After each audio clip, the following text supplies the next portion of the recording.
OK, on va parler, pour terminer, d'un groupe, le groupe le plus important, OK? Qui est ceux avec les troubles neurocognitifs majeurs, les gens qui ont la maladie d'Alzheimer. En fait, j'ai eu la chance de participer en 2009 avec le Dr. Bergman au plan Alzheimer.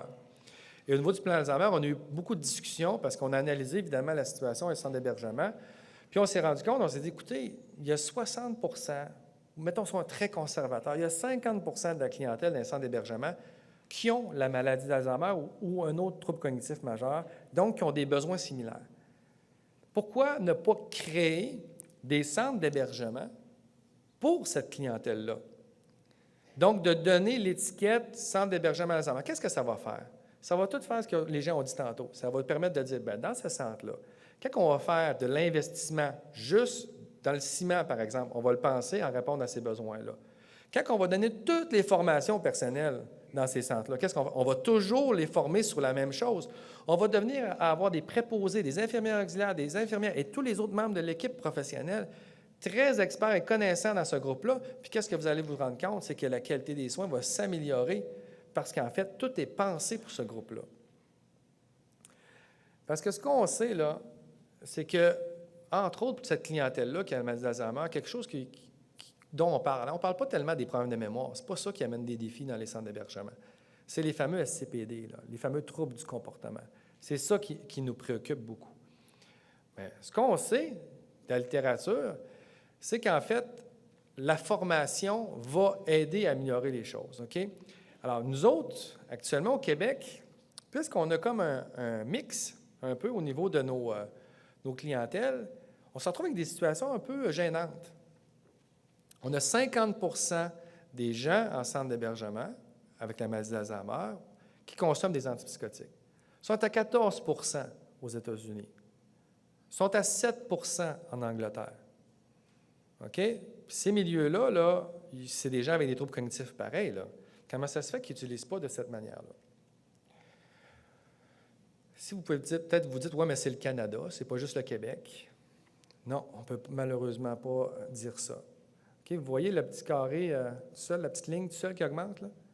Ça, c'est le Québec. On est tout seul.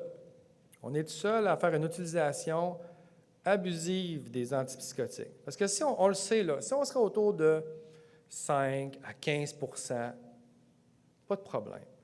À 50 puis en plus, c'est croissant. Ça, c'est gênant parce qu'il y a eu 4 avis de Santé Canada pour dire, écoutez, faites attention, ça augmente les taux de mortalité, OK, avec ces médicaments-là. Mais là, c'est croissant. En plus, ça ne change pas. Alors, la question qu'on doit se poser, mais là, pourquoi? Comment ça se fait qu'on utilise des antipsychotiques de cette façon-là? En fait, on peut se dire, c'est probablement les SCPD. Je ne vois pas pour quelle autre raison on donnerait ça à cette clientèle Alzheimer-là. OK? Donc, c'est ce qui se passe. L'autre question qu'on va se poser, bien, c'est quoi la cause des SCPD? Parce que malheureusement, les gens vont dire, ouais, mais les SCPD, c'est parce qu'ils ont l'Alzheimer. Pas si simple que ça. En fait, c'est un facteur prédisposant, la maladie. Mais ce n'est pas l'explication. Puis là, quelle est la cause la plus fréquente? Bien, écoutez, dans les centres d'hébergement, ce qu'on se rend compte, c'est que les résidentes, les résidents, ils s'ennuient. Fait que quand tu t'ennuies, tu t'occupes. Mais pas toujours comme le personnel le souhaiterait. Alors, évidemment, et des fois, les gens me disent « Hey Philippe, on a eu tellement un gros cas, là, je suis sûr que tu n'as jamais vu ça. Là. On a un monsieur qui a arraché le lavabo. » Je dis « Non. » J'ai dit « Moi, je trouve qu'il y a un fort potentiel, lui, d'occupationnel. » Il était attentif. Il fallait qu'il soit vraiment attentif sur sa tâche. OK? Il a quand même une bonne force physique encore. C'est impressionnant. Donc, probablement qu'on va être capable de l'occuper. Après ça, « Ah, mais Philippe, viens voir ça dans le fond du corridor. Il a tout enlevé les tuiles avec ses doigts. » Dévoué. OK? Mais c'est des gens qui s'ennuient, puis que c'est leur profil, leur histoire biographique, c'est des gens manuels, puis que finalement, bien, ils s'occupent. Puis si on ne les occupe pas, bien, des fois, ils vont rentrer dans les chambres des autres. Puis là, quand ils rentrent dans les chambres des autres, qu'est-ce qui se passe? Il y a des altercations. Puis là, on dit, oh, comportement d'agressivité. Qu'est-ce qu'on fait? On donne des médicaments. C'est tout simple que ça, ce qui se passe. Puis là, vous dites, oui, mais là, Philippe, là, tu simplifies vraiment la chose là, avec l'ennui, là. Bien, Cohen Mansfield, c'est la sommité mondiale sur le SCPD. Allez voir tout ce qu'elle a fait, là, c'est la sommité. Okay, elle a publié dans Psychiatric Research quelles étaient les causes les plus fréquentes des SCPD chez la clientèle? Vous les avez là. L'ennui, le manque de stimulation et d'activité, l'inconfort et la douleur. OK? Donc, ce n'est pas sorcier, là. Il y a beaucoup de choses qu'on va pouvoir régler en travaillant sur ces enjeux-là. Je veux vous rappeler puis vous rassurer que c'est les antipsychotiques, là, ce n'est pas efficace pour l'ennui. OK? Donc, mais là, vous dites, oui, mais les antipsychotiques pour le SCPD doivent donner ça pour une raison certainement, là, quand même. Écoutez, l'INES, notre Institut national d'excellence en santé et services sociaux, quand il a examiné les études indépendantes à l'industrie, ont démontré que l'antipsychotique n'était pas supérieur à un placebo. Ça, ce n'était pas un punch. Hein? En 2006, le New England Journal of Medicine le publiait également. Il démontrait clairement que si vous voulez traiter les SCPD avec les antipsychotiques dans cette population, les effets indésirables surpassent les effets bénéfiques. Malgré tout ça, les croyances sont fortes. Les médecins, infirmières, les proches, ils pensent que les antipsychotiques, c'est efficace à 50 du temps. Fait qu'il y a un travail pour changer les mentalités également. Est-ce qu'on peut faire autrement? Bien sûr qu'on peut faire autrement. Si l'ennui, c'est la cause, mettons qu'on réglerait celle-là. Il y a des initiatives qui se prennent. Ici, une belle table de stimulation. OK? C'est une table que tu mets sur un fauteuil roulant. Ça, c'était un monsieur. Lui, il s'agrippait sur tout. Fait qu'il s'agrippait des fois sur des résidentes, il les faisait tomber. Donc, il y avait l'indication dangereux pour autrui. On aurait pu penser à donner des antipsychotiques. Non, ils ont fait une table de stimulation. Moi, je l'ai vu, ce résident-là, c'est moi qui le prends en photo. Il jouait là-dessus, c'était incroyable. C'était constant. Ça, c'était la 3e table, parce qu'il avait détruit les 2 premières.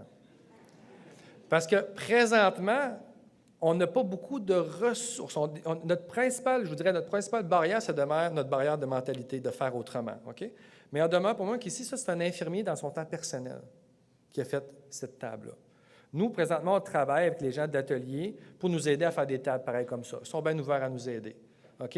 Mais il faut vraiment là, trouver un moyen de se donner des moyens. Parce qu'on connaît toutes les petites débarbouillettes, là. Les femmes âgées, ça marche, là, mais ça achève. OK? Donc, pour l'occupationnel, il va falloir trouver d'autres solutions. Moi, j'ai la chance de diriger l'équipe de mentorat au Centre d'excellence sur le vieillissement de Québec. Seule équipe de 2e ligne qui a cette orientation-là, qui est dirigée pas par un médecin spécialiste, mais par moi. Il y en a 20 infirmières maintenant qui sont dans cette équipe-là. Et nous, ce qu'on fait, c'est l'équipe de mentorat. Mentorat a un sens, c'est que nous, on dit qu'il faut former les gens. Il faut les rendre indépendants, il faut les rendre autonomes. OK? Parce que si on leur donne les moyens, ils n'auront plus besoin de nous, et ça, c'est un succès pour nous. Et ce qu'on sait déjà, c'est que quand on forme les gens, il y a moins de SCPD et ça diminue la consommation d'antipsychotiques de l'ordre de 14 à 30 %. Alors, nous, ce qu'on fait, on se base sur les données probantes, entre autres. On le sait qu'il faut faire du mentorat. C'est insuffisant de seulement dire aux gens « faites comme ci, faites comme ça ». Nous, on va le démontrer. C'est l'originalité de notre service. On va tester nos interventions. OK? Alors, de cette manière-là, quand on l'enseigne aux équipes, puis qu'ils le mettent en application, puis il y a du succès, bien, eux autres aussi, ils prennent confiance, puis ils développent leur capacité, leur créativité. OK? Dans les résultats 2015-2016 de notre équipe, parce qu'au Centre d'excellence le vieillissement, on évalue nos interventions de façon indépendante.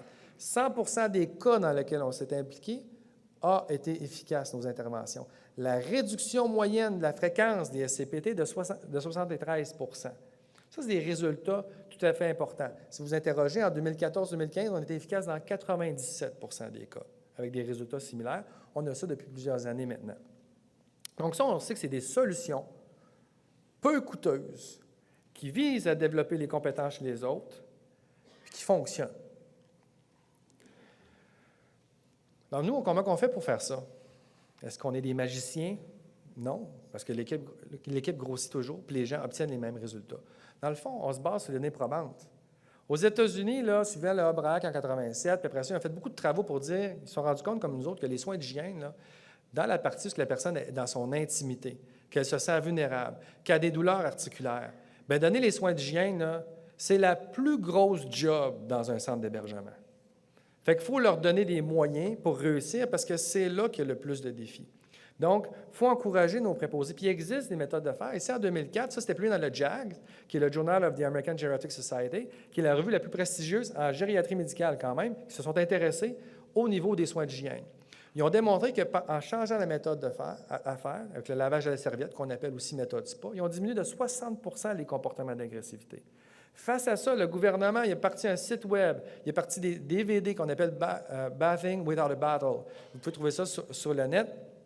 Et là, maintenant, c'est enseigné par les préposés. C'est les préposés qui s'enseignent entre eux à faire ça. Ils ont évalué la même chose, toujours dans le JAC, 10 ans plus tard, en 2014. Alors là, la formation était faite par les préposés. Donc, eux, non seulement ça a diminué encore les SCPD, ça a diminué de 30 l'utilisation des antipsychotiques, mais surtout, ils font mieux en moins de temps parce que ça leur prenait moins de temps à faire les soins d'hygiène selon cette méthode-là. Donc, il existe réellement des façons de faire. On a mis aussi une capsule explicative sur le site d'Excellence Le Vieillissement de Québec sur comment faire ça, si ça vous intéresse d'aller le voir. Finalement, le dernier message encore là, qui est en ligne avec tout ce qui s'est dit précédemment, c'est l'importance de connaître les résidents, les résidentes. Je crois qu'il y a quelques journalistes dans la salle. En tout cas, il y en a qui m'écrivent, qui veulent me parler. Je vous dirais, il faut faire attention à la pression qu'on met dans les centres d'hébergement. Oui, il y a des difficultés, mais il y a énormément de bonnes choses puis de gens dévoués là, je peux vous en assurer.